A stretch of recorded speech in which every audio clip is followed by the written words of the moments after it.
Hello friends, जय श्री जगन्नाथ।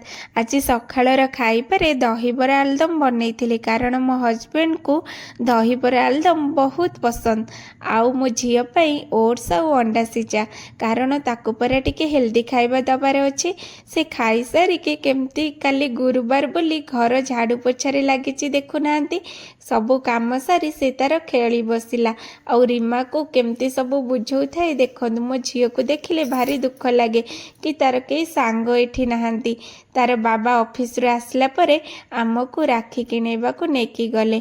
किछि राखी आनी घर को आसुथिबा बाटरे मते किछि चूड़ी मध्य किणेई देइछंती। आ मु चूड़ी बाछुथिबा भितरे देखुनांती झियर केमती बापा मसाज करछंती।